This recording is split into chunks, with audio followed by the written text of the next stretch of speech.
Welcome to Godavari coaching centre. So మనం 2025 TET ఎగ్జామ్కి వెళ్ళబోతున్నాం కాబట్టి ముందుగా మనం ఏం చేయాలి, గత ప్రశ్నాపత్రాలను ఒకసారి చూడాలి.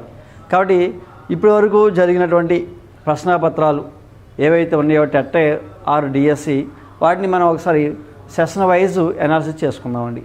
సో ఇక్కడ మనకి చూస్తే 2024 జూలైలో జరిగిన TET exam.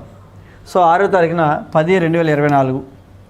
So 2024లో morning session, దాంట్లో ఎలాంటి ప్రశ్నలు అడిగాడు అవి ఏంటి అనేది ఒకసారి మనం అనాలిసిస్ చేసుకుందామండి. So question number 1. సో ఇక్కడ ఆనంద్ ఒక వాచ్ని 682 రూపాయలకి కొన్నాడు. అందులో ప్రకటన వెలపై గల 10% పన్ను కలిసి ఉంది. అయితే ప్రకటన వెల ఎంత అన్నాడు. సో ఇక్కడ మనం ముఖ్యంగా తెలుసుకోవాల్సింది ప్రకటన వెల అంటే ఏంటో తెలుసుకోవాలి, మార్కెట్ ప్రైస్ అంటే ఏంటో తెలుసుకోవాలి. ప్రకటన వెల అంటే మార్కెట్ ప్రైస్. ఏంటి మార్కెట్ ప్రైస్?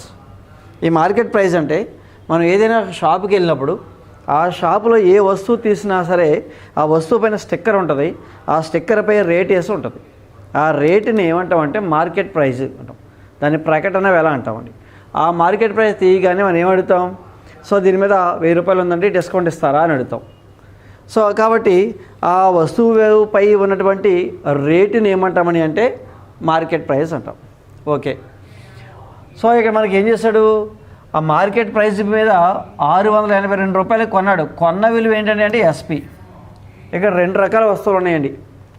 ఒకటి సో డైలీ యూసేజ్ అంటే రోజు వాడే వస్తువులపైన డిస్కౌంట్ ఉంటుంది, బట్టలు డిస్కౌంట్ ఉంటుంది. అదే కొన్ని విలాసవంతమైన వస్తువులు ఉంటాయి. విలాసవంతమైన వస్తువులు అంటే ఒక ఫ్రిడ్జ్ అని, ఏసీ అని, వాచ్ అని, ఇలాంటి వాటికి ఏమవుతాయి అంటే డిస్కౌంట్ పడదండి, ట్యాక్స్ పడుతుంది. విలాసవంతమైన వస్తువులపైన ఏం పడుతుందండి, ట్యాక్స్ పడుతుంది. కాబట్టి ఆనంద్ కొన్నది ఏంటి ఇక్కడ, వాచ్ అండి. వాచ్ని కొన్నాడు. వాచ్ అనేది విలాసవంతమైన వస్తువు కాబట్టి ట్యాక్స్ పడుతుంది. సో వాచ్ పైన ఒక వాచ్ తీశాడు. వాచ్ పైన రేట్ ఎంత ఉందో ఆ రేటుకి పైన డిస్కౌంట్ అడగడండి. అక్కడ ఆ రేటు పైన ఏం పడుతుంది, జిఎస్టీ లేదా వ్యాట్, వాల్యూ యాడెడ్ ట్యాక్స్ పడుతుంది. కాబట్టి సో ఇక్కడ ప్రకటన వెల వేరు, సెల్లింగ్ ప్రైస్ వేరు. ఎవరు, షాపు వాడు ప్రకటించిన వెల పైన స్టిక్కర్ రేటు, ప్రకటించిన వెల పైన ట్యాక్స్ వేసి మనకు అమ్ముతాడు. మనకి ఎంత అమ్మాడో అది ఎస్పి అండి, మనకు అమ్మింది ఎస్పి. అంటే సో మార్కెట్ ప్రైజు స్టిక్కర్ అండి. ఈ స్టిక్కర్ మీద ఏం చేస్తాడు, ట్యాక్స్ వేస్తాడు. 1+T tax వేసాడండి. ట్యాక్స్ వేసేగా వచ్చిన అమౌంట్ ఎంత అయితే వచ్చిందో ఆ రేటు మనకు అమ్ముతాడండి. అంటే ట్యాక్స్ దేని మీద వేస్తాడు, మార్కెట్ ప్రైస్ మీద వేస్తాడు. సో ఇక్కడ మార్కెట్ ప్రైస్ మీద. సో మార్కెట్ ప్రైస్ తెలియదండి, మార్కెట్ ప్రైస్. ఓకే అండి. ఇప్పుడు ఆనంద్ ఒక వాచ్ని కొన్నాడు. ఇందులో ఏముంది, ప్రకటన వల్ల పై గల 10% పన్ను కలిసి ఉందండి. అంటే 10% పన్ను కలిసి 682 రూపాయలకి కొన్నాడు. షాప్ వాడు అమ్మాడు, మనం కొన్నామండి. So 1+10/100. So that is equal to market price into 110/100 is equal to 682. That is equal to market price is equal to 682 into, so 0 cancel, 10/11. 11 దీంట్లో 6 సార్లు పోతుంది. 6 11 66, ఇంకా 2 ఉంటుంది కాబట్టి 2 11 22. సో 620. అంటే మార్కెట్ ప్రైస్ 620 అండి. అంటే దీని అర్థం ఏంటండి, ఆ వాచ్ పైన స్టిక్కర్ ఉంది, ఆ స్టిక్కర్ మీద రేట్ ఎంత ఉంది, 620 రూపాయలు ఉంది. 620 రూపాయలు స్టిక్కర్ ఎంఆర్పి ఉంది. ఎంఆర్పి ఇది మార్కెట్ ప్రైస్ అంటాం. ఎంఆర్పి 620 రూపాయలు ఉంది. 620 రూపాయలు ఎంఆర్పి పైన 10% ట్యాక్స్ వేసి మనకు అమ్మాడు. ఎంతకు అమ్మాడండి, 682 రూపాయలకి అమ్మాడు అనమాట అండి. ఇది కదా. కాబట్టి మనకు అమ్మింది 682 రూపాయలు. అయితే 10% ట్యాక్స్ వేసి మనకు అమ్మాడు. 10% ట్యాక్స్ వేయకముందు ఆ స్టిక్కర్ మీద రేట్ ఎంత అని అడుగుతున్నాడు. అదే మార్కెట్ ప్రైస్, అదే ప్రకటన వేల 620 రూపాయలు. ఇలాంటి సందర్భంలో మనం ఉపయోగించవలసిన ఫార్ములా ఏంటంటే సో మార్కెట్ ప్రైస్ మీద మార్కెట్ ప్రైస్ మీద ట్యాక్స్ అప్లై చేస్తే వచ్చేది సెల్లింగ్ ప్రైస్. సెల్లింగ్ ప్రైస్ అంటే మనం అమ్మో, షాప్ వాడు మనకు అమ్ముతాడు. మార్కెట్ ప్రైస్ అంటే షాప్ వాడు ప్రకటన వెళ్ళేది, షాప్ వాడు ప్రకటించిన దానిపైన ట్యాక్స్ వేసి సో మనకి రేట్ ఎంత చెప్తాడు, ఫైనల్ రేట్, అది బిల్ అంటాడు, అది ఎస్పిఎండి. కాబట్టి ఇక్కడ మార్కెట్ ప్రైస్ ఎంత, 620 రూపాయలు. 620 రూపాయలు, ఆప్షన్ నెంబర్ 3. క్వశ్చన్ నెంబర్ 2 చూద్దాం. Second question. ట్రెపీజియం ఆకారంలో ఉన్న ఒక పొల వైశాల్యం 240 చదరపు మీటర్లు. 2 సమాంతర భుజాల మధ్య గల దూరం 15 మీటర్లు మరియు ఒక సమాంతర భుజం యొక్క పొడవు 20 మీటర్లు అయినచో రెండవ సమాంతర భుజం పొడవు ఎంత? ఇక్కడండి ఒక పొలం ఉంది, ఆ పొలం ఆకారం ఎలా ఉందని అంటే ట్రెపీజియం ఆకారంలో ఉంది. ట్రెపీజియం అంటే సమలంబ చతుర్భుజం అండి, సమలంబ చతుర్భుజము. ఆ సమలంబ చతుర్భుజంలో ఒక భుజము ఏ, రెండవ భుజము బి అయితే ఈ రెండు ఎలాంటి భుజాలు? సమాంతర భుజాలండి, సమాంతర భుజాలు. ఈ 2 సమాంతర భుజాల మధ్య గల దూరాన్ని ఎత్తు అంటాం లేదా దూరం అంటామండి. సో 2 సమాంతర భుజాల మధ్య దూరము 15, ఇది 15 ఇచ్చాడండి, 15 ఇచ్చాడు. అలాగే ఈ 2 సమాంతర భుజాల్లో ఒక సమాంతర భుజం యొక్క పొడవు ఇచ్చాడు, అది 20. ఇది 20 అనుకుందామండి, 20 మీటర్లు. ఇది 20 మీటర్లు అనుకుందాం, ఇది 15 మీటర్లు ఇచ్చాడు. అయితే సమాంతర, సో ఇక్కడ మనకి సమలంబ చతుర్భుజం యొక్క వైశాల్య ఫార్ములా, సమలంబ చతుర్భుజం యొక్క వైశాల్య ఫార్ములా ½ ఇంటూ హెచ్ ఇంటూ ఏ ప్లస్ బి. ½ ఇంటూ హెచ్ అంటే 15 ఇంటూ ఏ వాల్యూ తెలియదండి, బి వాల్యూ 20. ఇక్కడ ఏ కమా బిలలో ఒక సమాంతర భుజం యొక్క పొడవు ఇచ్చాడు, ఈ 2 సమాంతర భుజాల్లో ఒక దాని పొడవు ఇచ్చాడు, ఈ రెండింటి మధ్య దూరం ఇచ్చాడు, రెండవ దాని యొక్క భుజం పొడవు కనుగొనమన్నాడు. అంటే సమాంతర భుజం, రెండవ సమాంతర భుజం యొక్క పొడవు ఎంత అన్నాడు. సో కాబట్టి ఇది కనుగోవాలి. కానీ ఇక్కడ ఏమి ఇచ్చాడు, ఇంకోటి మళ్ళా వైశాల్యం ఇచ్చాడండి. వైశాల్యం ఇచ్చాడు కాబట్టి ఏ ప్లేస్లో వైశాల్యం ఇచ్చాడు. వైశాల్యం ఎంతండి, 240. 240 is equal to 1/2 into 15 into A plus 20. 2 ఇలా తీసుకెళ్ళండి, తీసుకెళ్తే కనుక 2 into 240 480 is equal to 15 into A plus 20. మళ్ళీ 15 ఇలా తీసుకెళ్ళండి, 15 ఎలా తీసుకెళ్తే 480/15 is equal to A plus 20. So దీంట్లో 3 సార్లు పోతుంది, 3 15 45, 45 అంటే 30 ఉంటుంది, 2 15 30, 32 is equal to A plus 20. 32 minus 20 is equal to A. Therefore A is equal to 12. అంటే రెండవ భుజపు కొలత ఎంతండి అంటే సమలంబ చతుర్భుజం యొక్క రెండవ భుజం అడిగాడు కాబట్టి రెండవ భుజం కొలత ఎంతండి, 12. Now question number 3. ఒక సమాంతర చతుర్భుజం ఏబిసిడి ఇచ్చింది. సమాంతర చతుర్భుజం అండి, ప్యారలగ్రామ్. ఒక సమాంతర చతుర్భుజం ఏబిసిడిలో యాంగిల్ ఏ కమా యాంగిల్ సిలు ఎదురెదుడి భుజాలు, ఎదురెదుడి కోణాలు. సో ఎదురెదుడి కోణాలు అయితే ఈ క్రింది ప్రవచనాల్లో సత్యమైంది అన్నాడు. ఆప్షన్స్లో ఏ కమా సిల మధ్య సంబంధం ఇచ్చాడు. అంటే ప్యారలగ్రామ్ డయాగ్రామ్ వేద్దామండి. ప్యారలగ్రామ్లో యాంగిల్ ఏబిసిడి ఇది ఒక సమాంతర చతుర్భుజము. ఈ సమాంతర చతుర్భుజంలో ఏ కమా సిలు ఎలాంటి భుజాలు, ఎదుటెదుటి కోణాలండి, ఎదుటెదుటి కోణాలు. ఒక సమాంతర చతుర్భుజమునందు ఎదుటెదుటి కోణాలు ఎలా ఉంటాయండి అంటే ఈక్వల్గా ఉంటాయి. ఒక సమాంతర చతుర్భుజంలో opposite angles are equal. Angle A is equal to angle C కాబట్టి angle A minus angle C is equal to 0. So మనకి ఏం అడిగాడు, ఏ కమా సిల మధ్య సంబంధం అడిగాడు. కాబట్టి angle A minus angle C is equal to 0. Option number 4. Now question number 4. So ఇది బీజగణితము. బీజగణితాన్ని మనం లెక్క చేసుకోవాలి. 9 ఇంటూ ఇది x² కాబట్టి ఏం చేస్తామంటే x ఇంటూ x రాయండి. వై స్క్వేర్ కాబట్టి ఇక్కడ ఏం రాస్తారండి అంటే వై ఇంటూ వై రాద్దాం, ఇంటూ మళ్ళీ ఈ బ్రాకెట్లో ఏమైనా కామన్ వస్తుందేమో కామన్ తెద్దామండి. ఏం కామన్ తెద్దాం? 3 కామన్ తెద్దామండి. 3 కామన్ చేస్తే 3zలోంచి 3 కామన్ చేస్తే z ఉంటుంది, మైనస్ 24లోంచి 3 కామన్ చేస్తే 3 8 కాబట్టి ఇక్కడ 8 పెట్టాలి. 3 8 24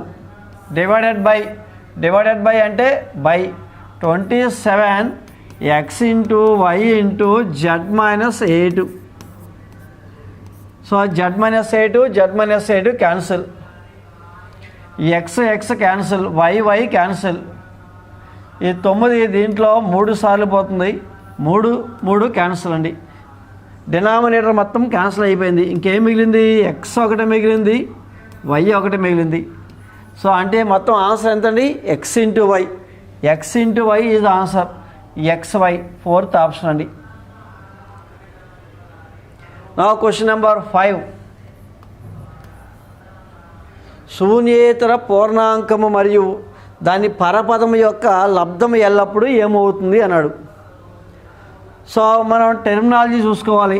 శూన్యేతర అన్నాడు. శూన్యేతర అంటే శూన్యము తీసుకోకూడదు. పూర్ణాంకాలు ఏంటండి?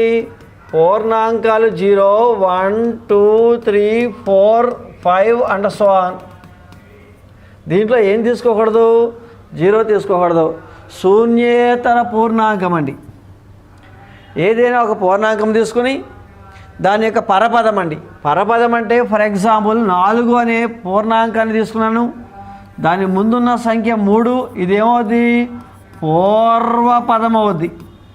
పూర్వపదం 4కి ముందుండే పూర్వపదం, 4 తర్వాత 5, దీన్ని ఏమంటామండి అంటే పరపదం అండి.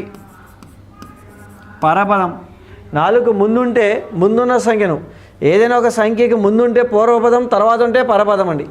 అయితే ఇక్కడ ఏమన్నాడు? ఒక పదాన్ని తీసుకోండి, ఒక పూర్ణాంకాన్ని తీసుకోండి, దాని యొక్క పరపదం రాయండి. 4 యొక్క పరపదం 5, 4 5 20 లబ్ధం చేయమన్నాడు. ఇంకోటి తీసుకుందామండి, 5 తీసుకుందాం.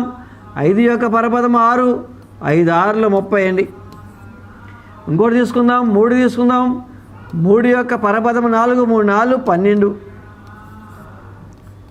అలాగే 1 తీసుకుందాం, దీని యొక్క పరపదం అంతా 2, 1 2 2. ఇవన్నీ ఎలాంటి సంఖ్యలు చూసుకోండి.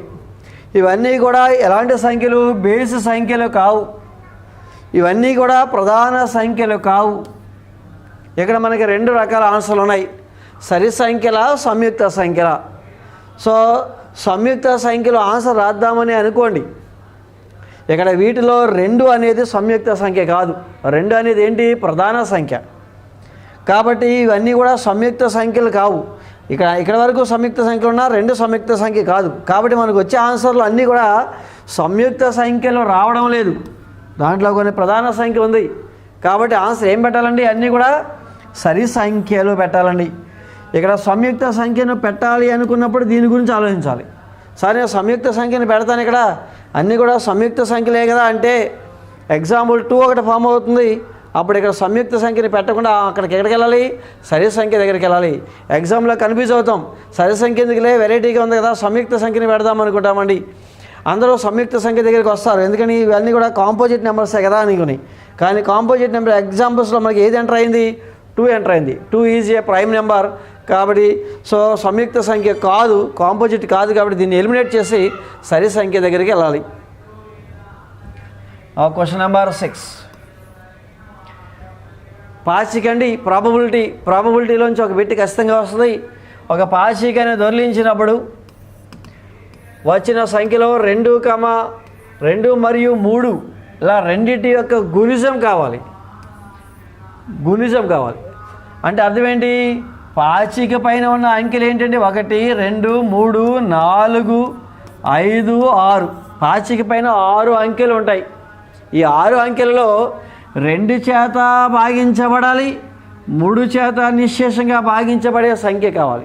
2 మరియు 3ల రెండింటి యొక్క గుణిజం కావాలి.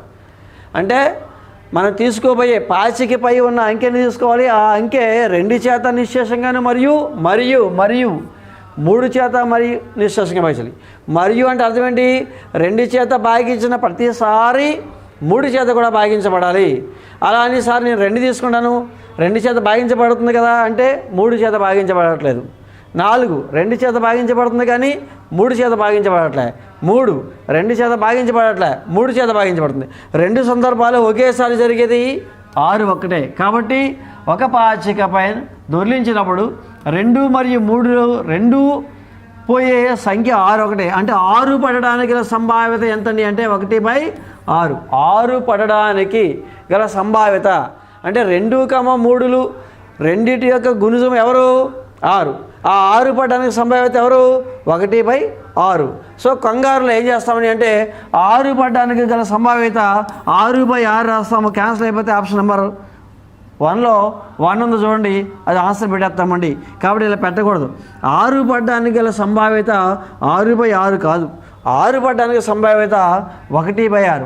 6 పడడం అనేది ఒక ఈవెంట్, 1 ఈవెంట్ కాబట్టి 1/6 రావాలి. 1 అవుట్ ఆఫ్ 6 నెంబర్స్ అండి. ఈ 1 నెంబరు మనకు కావాలి. అవుట్ ఆఫ్ 6 నెంబర్స్లో ఈ ఒక్క నెంబర్ కావాలి. కాబట్టి మన ఆన్సర్ ఏం రాయాలి? 1/6 రాయాలి. చాలామంది 1 పెడతారు, ఒకసారి మనం ఆలోచించుకోవాలి. 1 పెట్టకూడదు. 6 పడడానికి సంభావ్యత 6/6 కాదు, 6 పడడానికి గల సంభావ్యత 1/6. Question number 7. 11 చే భాగించబడాలంటే ఏ సంఖ్యకు కలపవలసిన కనిష్ట సంఖ్య ఎంత అన్నాడు. ఇది 11 చే భాగించబడాలి అంటే 11 యొక్క భాజనీయత సూత్రం అండి. 11 యొక్క భాజనీయత సూత్రం 70169,305. 11 యొక్క భాజనీయత సూత్రం ఏంటి? బేసి స్థానాలలో ఉన్న అంకెల మొత్తము మరియు సరి స్థానాలలో ఉన్న అంకెల మొత్తంలో భేదము 0 కానీ 11 కానీ 22 కానీ 33 కానీ ఇలా 11 యొక్క గుణిజాలు అయ్యి ఉండాలి. అదే కలుపుదామంటే బేసి స్థానాల్లో ఉన్న అంకెల మొత్తం 7 + 1 + 9 + 0 దట్ ఈజ్ ఈక్వల్ టు 17. సరి స్థానాల్లో ఉన్న అంకెల మొత్తం 0 + 6 0 + 6 +3 + 5 +3 + 5 దట్ ఈజ్ ఈక్వల్ టు 14. ఈ రెండిటి యొక్క భేదం ఎంత రావాలండి? 0 కానీ 11 కానీ రావాలి. ఇక్కడ పాసిబిలిటీ ఏముంది? 11 రప్పించలేము, ఎందుకని 17 - 14 సబ్ట్రాక్ట్ చేయాలి. 11 రప్పించలేం కాబట్టి ఏం రప్పించాలి? 0 రప్పించాలి. మరి 0 అవ్వాలంటే ఇక్కడ ఎంత ఉండాలి? సో 17 ఉంటుంది. అంటే ఎంత కలపాలి మనం? +3 కలపాలి. సో +3 కలపాలి అంటే ఈ 1ల స్థానంలో అంకెకి ఎంత కలపాలి?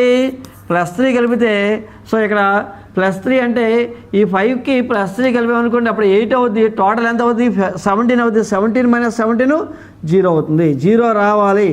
0 వస్తే 11 యొక్క భాజనీయత సూత్రం సక్సెస్ అవుతుంది. కాబట్టి మనం కలపవలసిన కనిష్ట సంఖ్య ఎంత కలపాలి అంటే 3 కలపాలి. సో +3 కలపాలి. Question number 8. ఒక జత పూరక కోణాల కొలతలలో వ్యత్యాసం 24 డిగ్రీలు అయిన ఆ కోణాలు ఎంత అన్నాడు. పూరక కోణాలండి. పూరక కోణాలంటే కాంప్లిమెంటరీ యాంగిల్స్. పూరక కోణాలు అంటే ఏంటో తెలుసుకోవాలి. పూరక కోణాలు అంటే ఏంటండి? ఏవైనా 2 కోణాల మొత్తము 90 డిగ్రీలు కావాలి. అంటే 2 కోణాలు తీసుకున్నానండి నేను, x డిగ్రీలు మరియు y డిగ్రీలు తీసుకున్నాను. ఈ 2 కోణాల మొత్తము ఎంత అవ్వాలండి? 90 డిగ్రీలు అవ్వాలి. ఈ 2 కోణాల మొత్తం 90 డిగ్రీలు అయితే కనుక ఏవైనా 2 కోణాల మొత్తం 90 డిగ్రీలు అయితే వీటిని ఏమన్నామండి? పూరక కోణాలు అన్నామండి. పూరక అనే పదానికి నిర్వచనం రాసామండి. కానీ వాడేమి ఇచ్చాడు చూద్దామండి. ఆ 2 కోణాల యొక్క వ్యత్యాసం ఎంతండి అంటే భేదం అండి. భేదం అంతా 24 డిగ్రీలు అన్నాడు. సో ఈ స్టేట్మెంట్ ఏంటి? పూరక అన్నాడు కాబట్టి పూరక కోణాలు నిర్వచనాన్ని బట్టి మనం ఏవైనా 2 కోణాలు తీసుకున్నాం, ఆ 2 కోణాలు మొత్తం 90 డిగ్రీలుగా చేసామండి. కానీ వాడిచ్చిన డేటా ఏంటండి? ఆ 2 కోణాల భేదం 24 అన్నాడు. కాబట్టి వాడిచ్చింది ఇక్కడ రాసాం. ఇదేమో మనకు తెలిసింది, పూరక అనే పదం నుంచి తీసుకున్నాం. ఇది వాడిచ్చింది. రెండింటిని సాధన చేయండి, యాడ్ చేస్తే 2x యాడ్ చేయండి, that is equal to 114. Therefore x is equal to 114/2, that is equal to 57 degrees.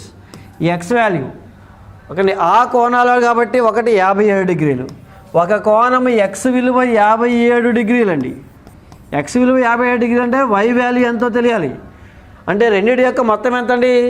Some of the two angles is equal to 90 degrees కాబట్టి రెండింటి యొక్క మొత్తం 90 కాబట్టి ఇక్కడికి ఒక యాంగిల్ 57 కాబట్టి ఇంకోటి ఏమవుద్ది 33 డిగ్రీలు అవుతుంది. కాబట్టి ఒకటి 57 అయితే రెండవది 33. 33,57 థర్డ్ ఆప్షన్లో ఉంది ఆన్సర్. Question number 9. మొదట 5 సంయుక్త సంఖ్యల మధ్యగతం అడిగాడు, మీడియన్. ఇక 2 చాప్టర్లు ఉన్నాయండి. ఒకటి నెంబర్ సిస్టంలో సంయుక్త సంఖ్యలు అంటే ఏంటో తెలియాలి, స్టాట్లో మధ్యగతం అంటే ఏంటో తెలియాలి.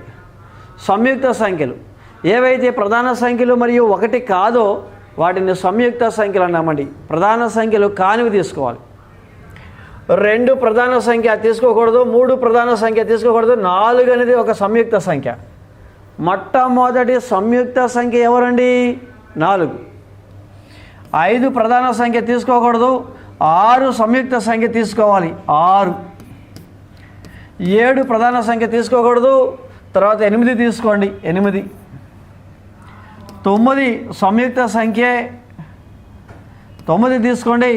4 చూడండి ఇక్కడ 2, 3, 4 తీసుకున్నాము. 5 ప్రధాన సంఖ్య, 6 తీసుకున్నామండి. 7 తీసుకోకూడదు, 7 ప్రధాన సంఖ్యలు తీసుకోకూడదు. 8 తీసుకున్నాము, 9 తీసుకున్నాము. తర్వాత 10 కూడా సంయుక్త సంఖ్య. ఏం తీసుకోకూడదు? ప్రధాన సంఖ్యలు తీసుకోకూడదు. ప్రధాన సంఖ్యలు కానివన్నీ కూడా సంయుక్త సంఖ్యలే. 1 అనేది ప్రధాన సంఖ్య కాదు మరియు సంయుక్త సంఖ్య కాదు. 1 అనేది అటు ప్రధాన సంఖ్య కాదు, ఇటు సంయుక్త సంఖ్య కాదు. మళ్ళా ప్రధాన సంఖ్యలు తీసేస్తే మిగిలినవి సంయుక్త సంఖ్యలు తీసుకోవాలి. ఇక్కడ 4 కూడా మనం తీసుకున్నామండి. ఓకే, సో మొదటి 5 సంయుక్త సంఖ్యలు తీసుకుని వీటికి ఏం కావాలి? మధ్యగతం కట్టాలి. మధ్యగతం కట్టేటప్పుడు దత్తాంశాన్ని ఏం చేయాలి? ఒక ఆరోహణ క్రమంలో రాసుకోవాలి. ఆల్రెడీ ఇక్కడ ఆరోహణ క్రమంలోనే ఉంది. ఆరోహణ క్రమంలో ఉన్నప్పుడు సో అటు నుంచి ఇటు నుంచి ఈక్వల్గా కనుక క్యాన్సిల్ చేస్తే సెంటర్లో ఏదైతే ఉందో అదే మధ్యగతం అండి. అంటే మధ్యగతం ఎవరండి? 8. Next question number 10. 11 సెంటీమీటర్ల భుజముగా గల ఘనమ యొక్క ఘన పరిమాణం అండి. ఎల్ విలువ 11 ఇచ్చాడు. ఘన పరిమాణం అండి. ఘన పరిమాణ ఫార్ములా ఎంతండి? L cube. ఘనం అంటే ఎలా ఉంటుంది? క్యూబ్ అండి. 3Dలో ఉన్న క్యూబు.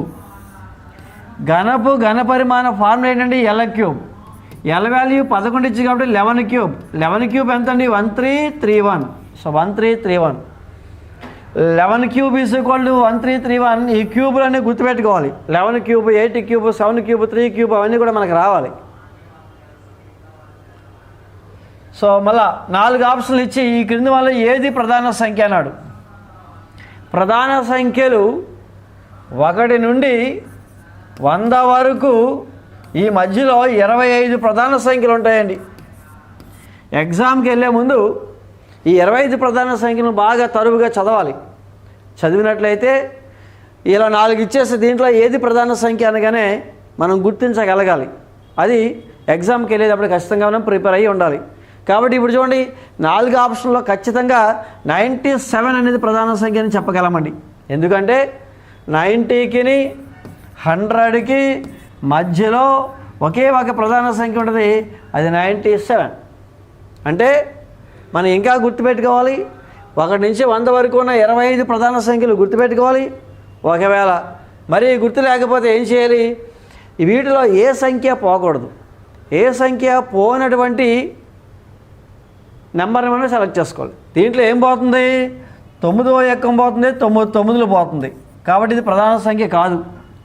మరి దీంట్లో ఏం పోతుంది? 3వ ఎక్కం పోతుంది. సో 3వ ఎక్కం 3 × 2 × 3 = 6, 9 × 3 = 29 సార్లు పోతుంది. 3 తొమ్మిదిలు 3 29 87 అవుతుంది. సో ఇక్కడ కూడా అంతే అండి. ఇక్కడ కూడా ఏం పోతుందో చూసుకోండి. 91 91లో ఏ ఎక్కం పోతుందో చూసుకోండి. 3 కానీ 7 కానీ 7 ఎక్కం చూసుకోండి. 7 ఎక్కము ఒక 7 7. సో 2 21 3 7 21 0 అంటే 7 × 13. ఇక్కడ 7 ఎక్కం పోతుంది, 13 ఎక్కం పోతుంది, ఇక్కడ 3 ఎక్కం పోతుంది, 29 ఎక్కం పోతుంది, ఇక్కడ 9 ఎక్కం పోతుంది. సో కానీ 97ని ఆ విధంగా రాయలేమండి. ఏ ఎక్కము పోదు. ఏ ఎక్కము పోలేని సంఖ్యను ఏమన్నామండి అంటే ప్రధాన సంఖ్యలు అన్నాం. ఇంతసేపు తడుముకునే కంటే 1 నుంచి 100 వరకు ఉన్న 25 ప్రధాన సంఖ్యలు కనుక మనం గుర్తుపెట్టుకున్నట్లయితే చూడగానే వీటిలో 97ని టిక్ పెట్టి త్వరగా ముందుకు వెళ్తామండి. సో నెక్స్ట్ క్వశ్చన్ ఒకసారి చూడండి. బీజగణితంలో ఘాతాలు ఘాతాంకాలు 4⁻³ whole square is divided by 2⁻⁻6. ఇక్కడ 4⁻³ ఆ ఫార్ములా ఉందండి. ఆ ఫార్ములా ఏంటండి అంటే a⁻m whole power n is equal to a⁻mn. ఈ రెండింటిని ఏం చేయాలి? లబ్ధం చేయాలి. పవర్ ఆఫ్ పవర్, పవర్ మీద ఇంకో పవర్ ఉంటే ఈ 2 పవర్లు ఏం చేయాలంటే లబ్ధం చేయాలి mn. అదేవిధంగా ఇక్కడ 4⁻³ × 2 -6 డివైడెడ్ బై అంటే బై 2⁻⁻6. ఇక్కడ -6 కామన్గా ఉంది కాబట్టి 4/2 హోల్ పవర్ -6 కామన్గా ఉంది కాబట్టి కామన్ పవర్ రాస్తామండి. 4/2 whole power -6. 2 దీంట్లో ఎన్నిసార్లు పోతుంది? 2 టైమ్స్. దేర్ 2⁻⁻6 2⁻⁻6. సో ఇక్కడ మనకి 1 మోర్ ఫార్ములా. ఈ a⁻m ఉంది అంటే ఘాతాంకంలో కనుక నెగిటివ్ ఉంటే ఈ నెగిటివ్ని పోగొట్టాలంటే 1/a⁻m రాయాలి. ఈ నెగిటివ్ని పోతే ఇక్కడ ఏమవుతుంది? ప్లస్ అవుతుంది. పవర్లో కనుక మైనస్ ఉంటే a⁻m ఉంటే సో ఇక్కడ మనకి 1/, రాసి -mని ఏం చేయాలి? +m రాయాలి.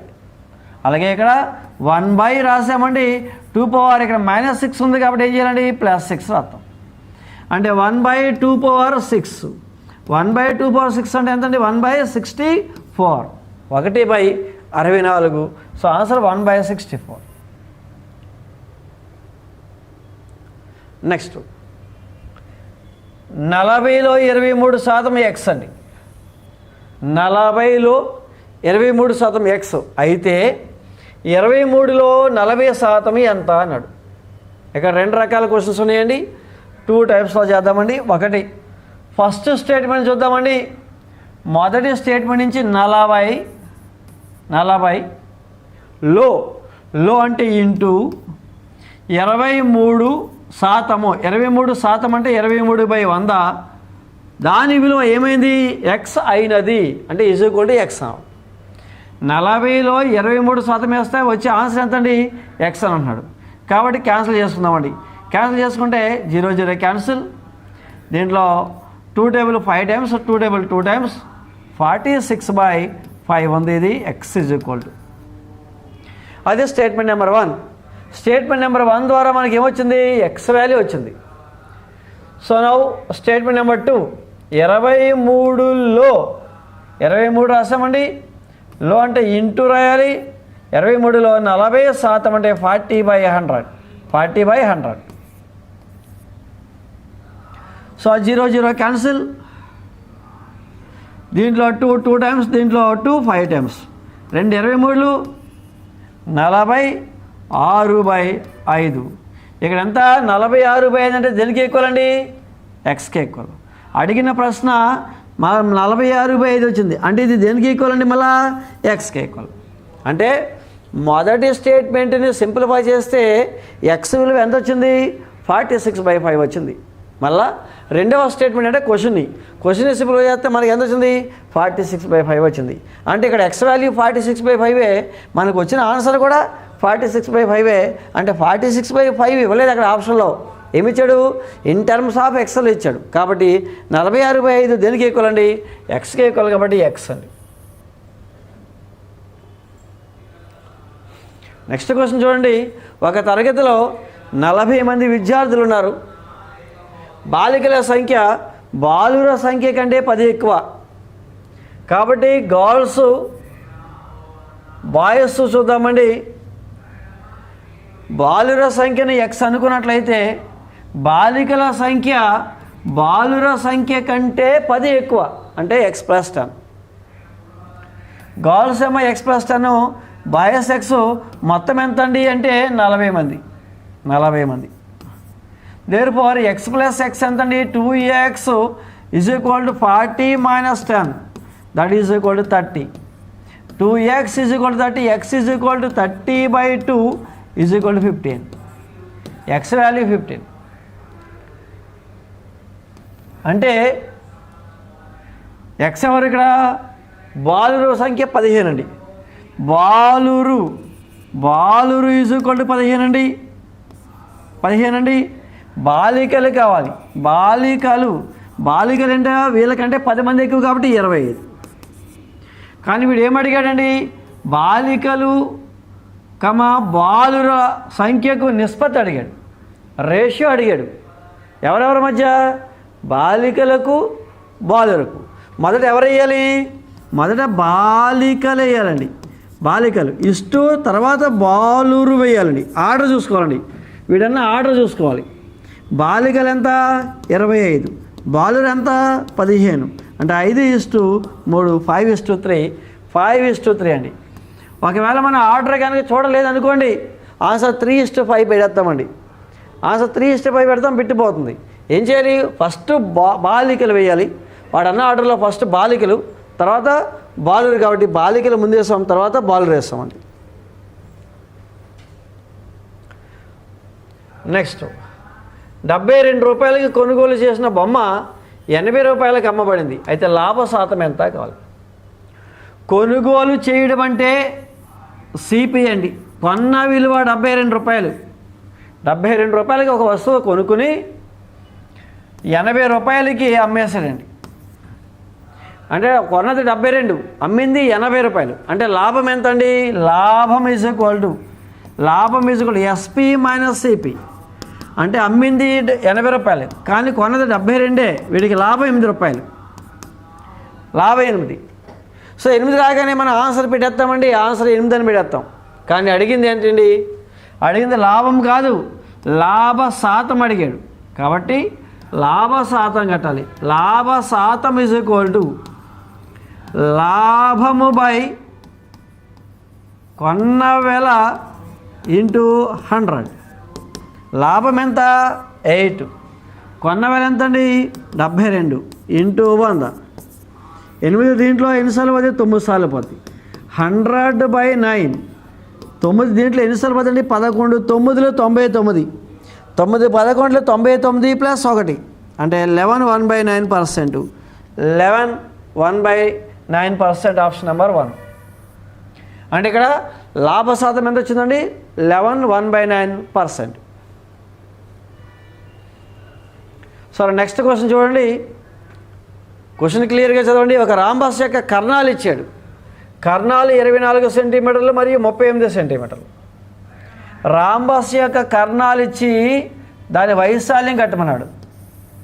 సో ఇక్కడ మనకి రాంబస్ యొక్క కర్ణాలు D1, D2లు ఇచ్చేసాడండి. ఒకటి 24, రెండవది 38. రాంబస్ యొక్క కర్ణాలు ఇచ్చినప్పుడు formula area of rhombus is equal to half D1 into D2, that is equal half into D1 అంటే 24 ఇంటూ 38. 2 దీంట్లో 12 టైమ్స్ పోతుంది, that is equal 12 into 38. 38. So multiply చేయండి. 38 ఇంటూ 12 216. 1 2 3 6 1 7 38. యాడ్ చేస్తే 5 అండి 1 4 456. దట్ ఈజ్ ఈక్వల్ ఎంత అండి? 456. అంటే ఇది రాంబస్ యొక్క వైశాల్యం. దేనిఫోర్ రాంబస్ యొక్క వైశాల్యం ఎంత అండి అంటే 456 చదరపు సెంటీమీటర్లు. సో నెక్స్ట్ క్వశ్చన్ ఒకసారి చూస్తే, సంవత్సరానికి 10% బారు వడ్డీ అండి. ఇది బారు వడ్డీ అని క్లియర్గా వాడి చెప్పాడు. బారు వడ్డీ రేటుతో 5,000 పెట్టుబడి పెట్టాడు. పెట్టుబడి పెట్టింది ఏమవుద్ది? పి అవుతుంది. ప్రిన్సిపల్ అసలు అవుతుందండి. అసలు పెట్టుబడి ఎప్పుడు కూడా అసలు అవుతుంది. వడ్డీ రేట్ ఎంతండి? వడ్డీ రేట్ అంటే R, rate of interest R, వడ్డీ రేట్ అవుతుంది. ఎన్ని సంవత్సరాలు? కాలం అండి. కాలం ఎంత? టీ అవుతుంది. మనకేం కావాలి ఇప్పుడు? బారు వడ్డీ రూపంలో వచ్చే వడ్డీ కావాలి. వడ్డీ కావాలి అంటే సంవత్సరానికి 10% వడ్డీ రేటు చొప్పున 5,000 పెట్టుబడి పెడితే 3 సంవత్సరాలకి మనకి తిరిగి ఎంత వడ్డీ వస్తుందో కావాలి. ఎక్స్ట్రా ఎంత వస్తుంది? అసలు కాకుండా ఎక్స్ట్రా ఎంత వస్తుందో కావాలి. ఇలాంటి సందర్భంలో 100% మనస్ఫూర్తిగా ఇష్టపడి నేను 5,000 రూపాయలు పెట్టుబడి పెట్టానండి. 5,000 రూపాయలు పెట్టుబడి పెట్టాను. ఓ పక్కన పర్సంటేజ్ వేయాలి, ఓ పక్కన డబ్బులు వేయాలి. 100% మనస్ఫూర్తిగా ఇష్టపడి పెట్టుబడి పెట్టాను. ఇప్పుడు మనకి ఏం కావాలి? ఇక్కడ మనకి వడ్డీ కావాలండి. వడ్డీ కావాలి. ఇక్కడ వడ్డీ కావాలంటే షార్ట్ కట్లో ఇక్కడ ఏం వేయాలండి అంటే time period into rate of interest వేయండి. టైం పీరియడ్ ఎంత? 3. రేట్ ఆఫ్ ఇంట్రెస్ట్ ఎంత? 10%. So time period into rate of interest 10%. అంటే 100%కి 5,000 అయితే 3 × 10 30%కి ఎంత? అది మన క్వశ్చన్ మార్క్ అండి. 100%కి 5,000 అయితే 30%కి వచ్చేది ఏమవుద్ది? వడ్డీ అవుతుంది. దానిపరు I = వడ్డీ = ఏం చేయాలి? అడ్డగుణకారం చేయండి. 5,000 × 5,000 × 3 × 10/100. 0 0 0 0 క్యాన్సిల్ అండి. 5 3 15, 5 3 15, 0 1 0 1 ఉంది, 00 అంటే 1500. అంటే ఇది ఏంటంటే ఇది వడ్డీ. 5,000 రూపాయలపై 3 సంవత్సరాల కాల వ్యవధిలో 10% వడ్డీ రేటు చొప్పున వచ్చే వడ్డీ మాత్రమే ఎంతని అంటే 1,500. నెక్స్ట్, ఒక క్రమ షడ్భుజి యొక్క భ్రమణ సౌష్ఠవ పరిమాణం అండి. ఈ టెర్మినాలజీ తెలియాలి మనకి. అసలు భ్రమణ సౌష్ఠవ పరిమాణం అంటే ఏంటో తెలియాలి. రొటేషనల్ సిమెట్రీ అంటే ఏంటో తెలియాలి. భ్రమణ సౌష్ఠవ పరిమాణము అంటే ఏంటో తెలియాలి. సరే, ఏదైనా ఒక పటం తీసుకుందాం ముందు. జనరల్గా అది అక్కడేమో షడ్భుజి ఇచ్చాడు, షడ్భుజి పక్కన పెడదాం. ఒక ఎగ్జాంపుల్ తీసుకుందాం అర్థం కావడానికి. ఒక చతురస్రం తీసుకుందాం అర్థం కావడానికి. ఒక చతురస్రం తీసుకుందాం. చతురస్రం యొక్క భుజం 5 సెంటీమీటర్లు 5 సెంటీమీటర్లు 5 సెంటీమీటర్లు 5 సెంటీమీటర్లు ఉంది. అన్ని భుజాలు సమానంగా ఉంటాయి. నేను ఈ చతురస్రం చుట్టూ ప్రదక్షిణ చేస్తున్నానండి. దీని చుట్టూ ప్రదక్షిణ చేస్తూ ఉన్నప్పుడు నా ప్రదక్షిణ పూర్తయ్యే లోపు ఈ పటం నాకు ఇక్కడ ఒకసారి, ఇక్కడ ఒకసారి, ఇక్కడ ఒకసారి, ఇక్కడ ఒకసారి ఆ పటం యాజ్ ఇట్ ఈస్గా కనపడుతుంది. అంటే ఇక్కడి నుంచి ఒకసారి చూసా చతురస్రము స్క్వేర్ షేప్లో ఉంది ఎగ్జాక్ట్గా. ఇలా నడుచుకుంటూ ఇలా వెళ్ళానండి. మళ్ళీ ఇక్కడ ఆగి ఇక్కడ వరకు ఆగి చూశాను. మళ్ళీ ఇందాక ఏదైతే పడం ఉందో అది యాజ్ ఇట్ ఈస్గా ఇక్కడ కనపడుద్ది. మళ్ళీ ఇలా నడుచుకుంటూ వెళ్ళానండి. మళ్ళీ ఇక్కడ కూడా సేమ్ ముందు ఎలా చూసానో సేమ్ అదేగే కనపడుద్ది. డైరెక్షన్ మారుతుంది కానీ పటం యొక్క షేప్ ఒకలా ఉంటుంది. మళ్ళీ ఎలా మారానండి, ఇలా చూశాను సేమ్ అలాగే ఉంది. అంటే మన సంపూర్ణ భ్రమణంలో ఒక భ్రమణ కాలం పూర్తయ్యేలోపు ఈ పటం మనకి ఎన్నిసార్లు తన పూర్వపు పటాన్ని పోలి ఉన్న పటముగా కనిపిస్తుందో ఆ సంఖ్యను భ్రమణ సౌష్ఠవ పరిమాణం అంటామండి. అంటే తన పూర్తి భ్రమణంలో మనకి ఎన్నిసార్లు అయితే తన పూర్వపు పటాన్ని పోలి ఉన్న పటముగా కనిపిస్తుందో ఆ సంఖ్యను భ్రమణ సౌష్ఠవ పరిమాణం అంటామండి. చతురస్రానికి భ్రమణ సౌష్ఠవ పరిమాణము 4. ఎందుకని? ఈ ఒక ప్రదక్షిణ పూర్తయ్యేలోపు ఇది 4 సార్లు యాజ్ ఇట్ ఈస్గా కనపడింది. సరే, ఇక్కడ అడిగింది ఏంటి? క్రమ షడ్భుజి. షడ్భుజిలో 6 భుజాలు ఉంటాయండి. షడ్భుజిలో 6 భుజాలు ఉంటాయి. ఈ 6 భుజాలు గల షడ్భుజి ఫర్ ఎగ్జాంపుల్ 7 సెంటీమీటర్లు 7 సెంటీమీటర్లు 7 సెంటీమీటర్లు 7 సెంటీమీటర్లు 7 సెంటీమీటర్లు 7 సెంటీమీటర్లు ఉన్నాయి. ఎందుకు అన్ని భుజాలు సమానంగా పెట్టాను? క్రమ అన్నాడు ఇక్కడ. క్రమ అంటే అన్ని భుజాలు సమానంగా ఉండాలి అని అర్థం. కాబట్టి అన్ని భుజాలు సమానంగా ఉన్న ఒక షడ్భుజి. దీని చుట్టూ తిరిగితే సో ఇక్కడ మనకి డయాగ్రామ్ కనుక క్లియర్గా వేసుకుంటే దీని చుట్టూ తిరిగినప్పుడు ఎన్నిసార్లు తన పూర్వపు పటాన్ని పోలి ఉన్న పటముగా ఏర్పడుతుందండి అంటే 6 సార్లు. అంటే ఒక క్రమపటం యొక్క క్లియర్గా చూడండి, క్రమపటం యొక్క భ్రమణ సౌష్ఠవ పరిమాణము ఏమవుద్ది? భుజాల సంఖ్యకు సమానం అవుతుంది. ఇది క్రమపటము. క్రమపటం అంటే అన్ని భుజాలు సమానంగా ఉన్నాయి. అన్ని భుజాలు సమానంగా ఉన్న పటం యొక్క భ్రమణ సౌష్ఠవ పరిమాణం కావాలంటే ఈ పటంలో భుజాల సంఖ్య ఎంత చూడండి. భుజాల సంఖ్య 4 కాబట్టి భ్రమణ సౌష్ఠవ పరిమాణం 4 వచ్చింది. ఇక్కడ కూడా భుజాల సంఖ్య 6 కాబట్టి భ్రమణ సౌష్ఠవ పరిమాణం ఎంత అండి? 6 అని పెట్టాలి. అంటే ఏదైనా ఒక క్రమపటం యొక్క భ్రమణ సౌష్ఠవ పరిమాణం తెలియాలంటే దాంట్లో భుజాల సంఖ్య ఎంత అయితే ఉందో అదే ఆన్సర్గా తీసుకోవాలి. అంటే ఒక క్రమపటం యొక్క ఏంటిది ఒక క్రమపటం అయితేనే అవుతుంది. ఒక క్రమపటం యొక్క భ్రమణ సౌష్ఠవ పరిమాణము ఆ క్రమపటంలో భుజాల సంఖ్యతో సమానం అవుతుంది. భుజాల సంఖ్య అంతే. షడ్భుజి ఇచ్చాడు. షడ్భుజి యొక్క భ్రమణ సౌష్ఠవ పరిమాణము 6 అని కళ్ళు మూసుకుని పెట్టవచ్చు. ఈ అవగాహన ఉంటే కనుక షడ్భుజి యొక్క భ్రమణ సౌష్ఠవ పరిమాణము 6. పంచభుజిస్తే పంచభుజి యొక్క భ్రమణ సౌష్ఠవ పరిమాణం అడిగితే 5 అని చెప్తాం. సో కాబట్టి క్రమపటము ఏదైనా ఒక క్రమపటం ఇచ్చి భ్రమణ సౌష్ఠవ పరిమాణం అడిగితే ఇంక తడుంకోవాల్సిన అవసరం లేదు. అన్నాడంటే ఆ షడ్భుజంలో ఎన్ని భుజాలు ఉంటాయి? 6 భుజాలు ఉంటాయి కాబట్టి ఆన్సర్ 6 పెట్టి సో సింపుల్గా బయటికి రావాలి. ఒకసారి చూడండి, 18 మీటర్ల ఎత్తు గల ఒక విద్యుత్ స్తంభం 24 మీటర్ల పొడవు గల ఒక నీడను ఏర్పరుస్తుంది. అదే సందర్భంలో ఒక భవనం 18 మీటర్ల పొడవు గల నీడను ఏర్పరిస్తే ఆ భవనం యొక్క ఎత్తు ఎంత? ఇది సిమిలర్ ట్రయాంగిల్స్ స్వరూప త్రిభుజాలు అప్లికేషన్ బిట్ అండి ఇది. సో ఈ అప్లికేషన్ బిట్లో మనం స్వరూప త్రిభుజాల కాన్సెప్ట్ వేసుకోవాలి. ఎందుకండి అంటే భూమి పైన ఒక విద్యుత్ స్తంభం నిలబడి ఉంది. విద్యుత్ స్తంభం 18 మీటర్లు 18 మీటర్ల ఎత్తుగల విద్యుత్ స్తంభం నిలబడి ఉంటే ఆ విద్యుత్ స్తంభం యొక్క సూర్యకిరణాల వల్ల దాని నీడ ఎక్కడ పడుతుంది? నేల మీద పడుతుంది. దాని నీడ ఎంత అండి? 24 మీటర్లు. 24 మీటర్లు. ఇది 18 మీటర్ల ఎత్తుగల విద్యుత్ స్తంభం. దాని నీడ నేల మీద 24 మీటర్లు పడింది. ఇదేంటి? సూర్యకిరణాల వల్ల ఇక్కడ ఒక త్రిభుజం ఏర్పడుతుంది. ఎందుకని? ఈ సూర్యకిరణము ఈ స్తంభం ఎంతవరకు ఉందో అంతవరకు నీడబడి ఇక్కడి నుంచి ఇక్కడ వెలుతురు పడుతుంది. సరే, అదే సందర్భంలో మళ్ళీ ఇంకోటి ఇచ్చాడు. అదే సందర్భంలో ఒక భవనం ఉందటండి. ఆ భవనం నీడ కూడా నేల మీదే పడుతుంది. ఆ భవనం యొక్క 18 మీటర్ల పొడవు గల నీడను ఏర్పరిచింది. అంటే 18 మీటర్లు ఏంటండి ఇవి? భవనపు నీడండి.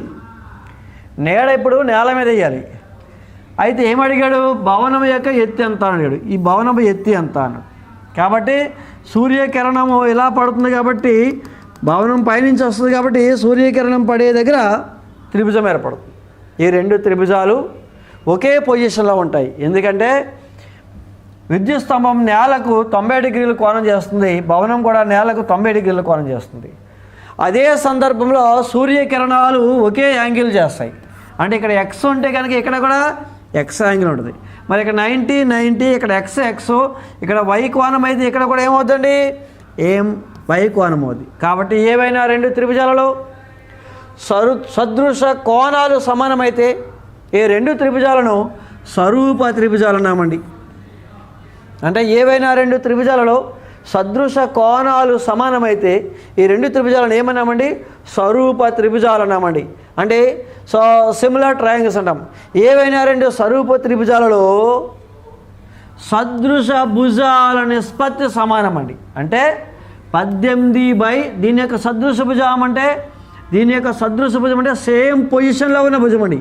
18 18/h ఈజ్ ఈక్వల్ టు మళ్ళీ 24/18 ఇలా తీసుకోవాలి. అంటే ఈ పొజిషన్లో భుజం తీసుకుంటే ఇక్కడ కూడా అదే పొజిషన్లో భుజం తీసుకోవాలి. ఇక్కడ ఈ పొజిషన్లో భుజం తీసుకుంటే ఇక్కడ కూడా అదే పొజిషన్లో భుజం తీసుకోవాలి. First one by second one మధ్యలో ఈజ్ ఈక్వల్ టు పెట్టుకోవాలి.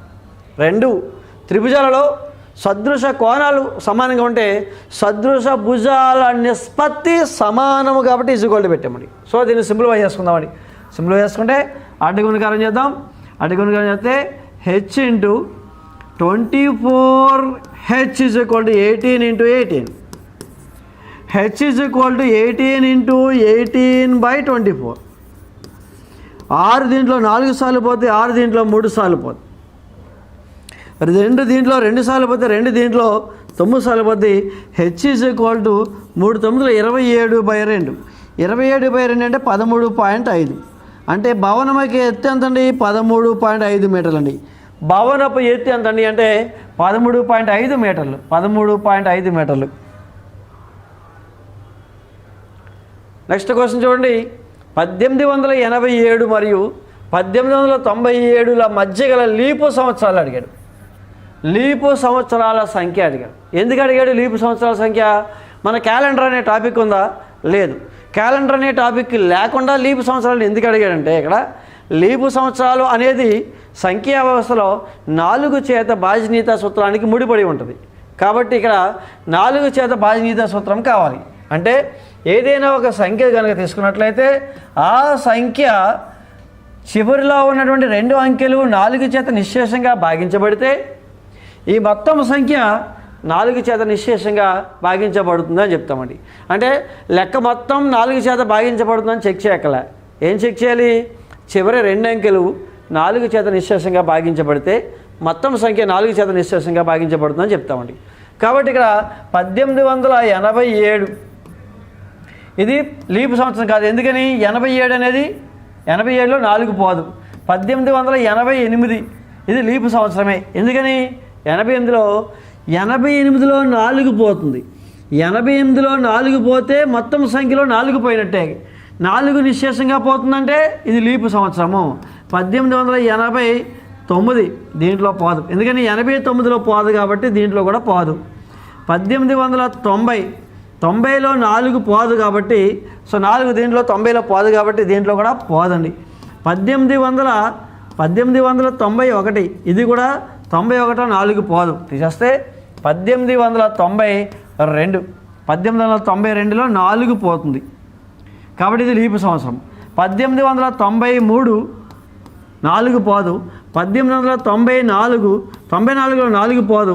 93లో 4 పోదు. 1895 95లో 4 పోదు. 1896 96లో 4 పోతుంది. కాబట్టి ఇక్కడ 4 పోయి ఎన్ని ఉన్నాయి? 1 2 3 లీపు సంవత్సరాలు. సింపుల్గా అంత చేయకుండా ఏం చేయాలి? 1887లో 4 పోదు కనుక 1888లో 4 పోతుంది కనుక ఇక మళ్ళీ మధ్యలో ఏమి రాయకుండా దీనికి 4 కలిపేయాలి. +4 1892 మళ్ళీ +4 ఎంతండి? 1896. కాబట్టి ఈ 3 లీపు సంవత్సరాలు. కాబట్టి ఆన్సర్ ఏం పెట్టాలండి? వీటి మధ్య గల లీపు సంవత్సరాల సంఖ్య 3 పెట్టాలి. నెక్స్ట్ 100 కోట్లు 10 మిలియన్లు 10 లక్షలు మరియు 10 బిలియన్లలో ఉండే సున్నల సంఖ్య అడిగాడు. సో సున్నల సంఖ్య అడిగాడు అంటే ఇక్కడ మనకి హిందూ అరబిక్ మానం మరియు ఆంగ్ల మానం అనేవి 2 తెలియాలి. కాబట్టి మనం ఒకసారి హిందూ అరబిక్ మానము ఆంగ్ల మానము 2 రాసుకున్నట్లయితే ఒక్కసారి చూద్దామండి. ఏం చేద్దాం? ఇక్కడ హిందూ అరబిక్ మానం రాద్దాం. హిందూ అరబిక్ మానం ఆంగ్ల మానం అండి. ఆంగ్ల మానం హిందూ అరబిక్ మానంలో ఒకట్లు ఉంటే ఇక్కడ కూడా ఏముంటుందండి? ఒకట్లు ఉంటాయి. అలాగే పదులు ఉంటాయి. ఇక్కడ కూడా ఏముంటాయండి? పదులు ఉంటాయి. ఇక్కడ వందలు ఇక్కడ కూడా వందలే ఉంటాయి. సో హిందూ అరబిక్ మానానికి ఆంగ్ల మానానికి 3 ఒకటే.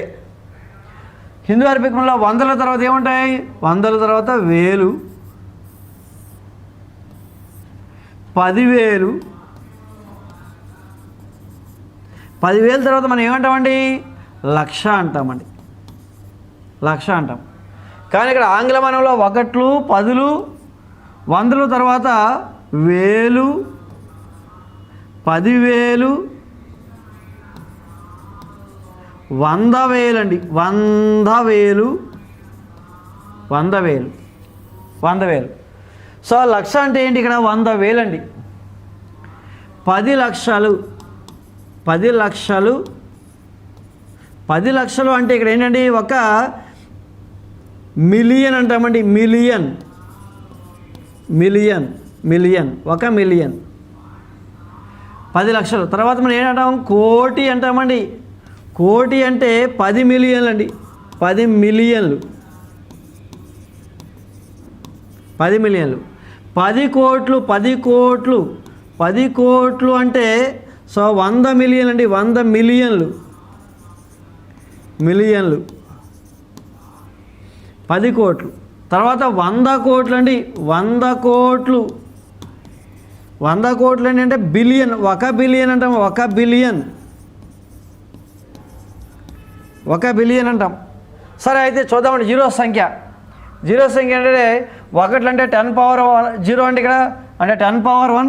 ఒకట్లు అంటే 10 పవర్ 0 అనుకోండి. ఇక 10 పవర్ 1 అంటాం. 100 అంటే 10 పవర్ 2 అంటాం. 100 కాబట్టి సో ఇక్కడ 0 వేసుకుంటే 2 జీరోస్. ఈ జీరోని లెక్కెట్టకూడదు. నెంబర్ ఆఫ్ జీరోస్ అని ఉన్నాయో పవర్ పైన వస్తాయండి. 1000 అంటే 10 క్యూబ్. 10,000 అంటే 10 పవర్ 4. 10 పవర్ 4. 100,000 అంటే లక్ష అంటే 10 పవర్ 5. లక్షలో ఎన్ని జీరోలు ఉంటాయండి? 5 జీరోలు ఉంటాయి. 5 జీరోస్ ఉంటాయి కాబట్టి 10 పవర్ 5. మిలియన్ అంటే 10 పవర్ 6. సో ఇక్కడ 10 మిలియన్ అంటే 10 పవర్ 7. 100 మిలియన్ అంటే 10 పవర్ 8. బిలియన్ అంటే 10 పవర్ 9. ఇక్కడ మిలియన్ అంటే 10 పవర్ 6 అండి. బిలియన్ అంటే 10 పవర్ 9 అండి. ట్రిలియన్ అంటే 10 పవర్ 12. ఈ 3 గుర్తుపెట్టుకుంటే చాలు, అదేం అక్కర్లేదు. ఇంకా 10 పవర్ 6లో ఎన్ని జీరోలు ఉంటాయి? 6 జీరోస్ ఉంటాయి. 10 పవర్ 9లో 9 జీరోస్ ఉంటాయి. ఇక్కడ 9 ప్లస్ 1 అనకూడదండి. ఈ జీరోతో కలుపుకునే 9, ఈ జీరోతో కలుపుకునే 12. 1 మిలియన్లో ఉన్న సున్నల సంఖ్య 6. 1 బిలియన్లో ఉన్న సున్నల సంఖ్య 9. 1 ట్రిలియన్లో ఉన్న సున్నల సంఖ్య 12. 6, 9, 12 గుర్తుపెట్టుకోండి. MBT. ఇక్కడికి వెళ్దామండి. 100 కోట్లు 100 కోట్లు అండి. ఇదిగోండి 100 కోట్లు 1 బిలియన్ అండి. 100 కోట్లు 1 బిలియన్. 100 కోట్లు 1 బిలియన్. 1 బిలియన్ అంటే MBTలో బిలియన్ అనేది 10 పవర్ 9. దీంట్లో సున్నల సంఖ్య ఎంత అండి? 9 ఉంటుంది. అంటే దీంట్లో సున్నల సంఖ్య 9. నెంబర్ ఆఫ్ జీరోస్ 9 అండి. 9 ఉంటాయి ఇక్కడ. ఓకే. మళ్ళా 100 మిలియన్స్ 100 మిలియన్లు. ఇదిగోండి 100 మిలియన్లో ఎంత అండి? 10 పవర్ 8. 10 పవర్ 8 అంటే ఇది 10 పవర్ 8. ఇది 10 పవర్ 8 అంటే 8 ఉన్నాయి. 8 జీరోస్ ఉన్నాయి. 100 లక్షలు అండి. 100 లక్షలు 100 లక్షలు అంటే 10 లక్షలు. తర్వాత కోటి అంటే ఇది 100 లక్షలు. 100 లక్షలు అంటే 10 మిలియన్స్ అంటే 10 పవర్ 7. 10 పవర్ 7 అండి. 100 లక్షలు అంటే సింపుల్గా చూసుకుంటే 100 లక్షలు అంటే లక్షకి ఎన్ని సున్నాలు? 5. 5 సున్నాలు. ఇక్కడ 100 అంటే 2. 5 ప్లస్ 2 7 సున్నాలు. నెక్స్ట్ 10 బిలియన్లు. 1 బిలియన్ ఎంత? 10 పవర్ 9. దాని నెక్స్ట్ స్టెప్ ఎవరు అవుతారు? 10 బిలియన్లు అంటే 10 పవర్ 10 అంటే ఎంత వస్తుంది? 10. అంటే వరుసగా ఎంత? 9, 8, 7, 10. 9, 8, 7, 10. సో ఒకసారి ఇది రాసుకొని ఒకసారి చూసుకోవాలి. బాగా మనకి గుర్తు లేకపోతే 3 గుర్తు పెట్టుకోవాలి. MBT. Million 10 power 6. Billion 10 power 9. Trillion 10 power 12. మిలియన్లో 6 zeros ఉంటాయి అంటే 10 లక్షలు. బిలియన్లో 10 పవర్ 9 ఉంటాయి అంటే 100 కోట్లు. కోటికి 7 సున్నాలు కాబట్టి 100 కోట్లు. సో అలా ట్రిలియన్ 10 పవర్ 12 అది చూసుకోవాలండి. నెక్స్ట్ బేసిక్ అంత లెక్క ఇచ్చాడండి. ఇక్కడ మనకేం అడిగాడు? A minus B plus C అడిగాడు. ఏ విలువ ఎంత అండి? x² plus 2x minus 3. ఏ విలువ x². ఇక్కడ ఏం అడిగాడు చూడండి? -b అడిగాడు. -b. ఇప్పుడు b రాయి, మనం -b రాద్దామండి. -b రాద్దాం. b ప్లస్లో ఏం రాస్తాం? ఇక్కడ -b రాస్తాం. అంటే +b ప్లస్లో -b రాసాం కాబట్టి ఈసారి ఏం చేయాలి? bలో ఉన్న ప్రతి పదానికి గుర్తు మార్చి ఇక్కడ రాయాలి. అంటే ఇక్కడ +b అయితే -b రాసాం కాబట్టి +2x² కాబట్టి -2x², -x కాబట్టి +x, +4 కాబట్టి -4 రాయాలి. దట్ ఈజ్ ఈక్వల్ మళ్ళా ప్లస్ ఏం చేయాలి? ఇక c అడిగాడు. ఇంకోటి c is equal to x² plus 3x minus 2. ఇక్కడ a -b plus c 3 add చేయండి. ఒక 1x² అంటే అక్కడ 2x² ప్లస్ 2x², ఇదేమో -2x² ఉంది కాబట్టి మొత్తానికి ఏమవుతాయండి, క్యాన్సిల్ అవుతాయి. ఈ రెండు యాడ్ చేస్తే +2x² -2x² క్యాన్సిల్ అయిపోయింది. నెక్స్ట్ ఇది ప్లస్ ఇది ప్లస్ ఇది ప్లస్ కాబట్టి యాడ్ చేస్తే ఎంత అండి, ఇది x అంటే 1x కాబట్టి 6x, మొత్తం మైనస్లే కాబట్టి 3 4 7 2 9 అంటే 6x - 9. The total answer is 6x - 9. Next question, ఏ బహుముఖ ఫలకమైన ఆయిలర్ సూత్రం అడిగాడు. బహుముఖ ఫలకం అంటే ఏంటి అంటే 3Dలో అన్ని భుజాలు సమతలాలైతే గనక ఆ ఫలకాన్ని బహుముఖ ఫలకం అన్నామండి. బహుముఖ ఫలకం అంటే అర్థం కావాలి. బహుముఖము అంటే అర్థం ఏంటి, పాలిహెడ్రాన్ అంటే ఏంటి, బహుముఖం అంటే ఒక 3D పటమునందు అన్నీ సమతలాలు అవ్వాలి, వక్రతలం ఏది ఉండకూడదు, అన్నీ సమతలాలు అయితే దాన్ని ఏమన్నామండి, బహుముఖము అన్నామండి. అయితే దీంట్లో ఏం చేయాలి, edges, number of edges, number of vertices, number of faces లెక్క పెట్టాలి. నెంబర్ ఆఫ్ ఫేసెస్ తలాల సంఖ్య, నెంబర్ ఆఫ్ ఫేసెస్ అంటే తలాల సంఖ్య 6, నెంబర్ ఆఫ్ వెర్టిసెస్ శీర్షాల సంఖ్య 8, నెంబర్ ఆఫ్ ఎడ్జెస్ అంటే ఇవి 1 2 3 4 5 6 7 8 9 10 11 12. మరి శీర్షాలు అంటే ఎవరు, ఇదిగోండి 8 శీర్షాలండి. శీర్షాలు 8, తలాలు 6, అంచులు 12. అయితే వీటిలో ఈ రెండు యాడ్ చేయండి, F+Vని యాడ్ చేయండి. యాడ్ చేస్తే ఎంత, 8 + 6 వచ్చింది. మరి ఈ ఎంతండి, ఈ ఎంతండి 12. ఈ రెండు ఈక్వల్ అవ్వాలంటే ఏం చేయాలి, 8 + 6 14 కాబట్టి +2 కలపండి, కాబట్టి E+2 రావాలి. అంటే ఫార్ములా ఏంటండి, F+V = E+2 అంటే ఫార్ములా F+V = E+2. కానీ అక్కడ అలా ఇవ్వలే కాబట్టి ఈ నటి తీసుకెళ్ళండి, F+V - E = 2, the option number 4, F+V - E = 2. So next ఒక దత్తాంశం ఉంది, ఆ దత్తాంశం 375 ఈ యొక్క బాహుళికం 7 అయిన P యొక్క విలువ ఎంత. బాహుళికం ఎంత అండి, 7. బాహుళికం అంటే ఏంటి, ఎక్కువసార్లు పునరావృతమైన సంఖ్య. మరి ఇక్కడ 3 2 సార్లు ఉంది, 5 2 సార్లు ఉంది, 7 2 సార్లు ఉంది. P కనుక లేకపోతే బాహుళికం ఏమవుతుంది, 3 2 సార్లు, 7 2 సార్లు, 5 2 సార్లు ఉంది. కానీ బాహుళికం ఎంత అన్నాడు, 7 అన్నాడు.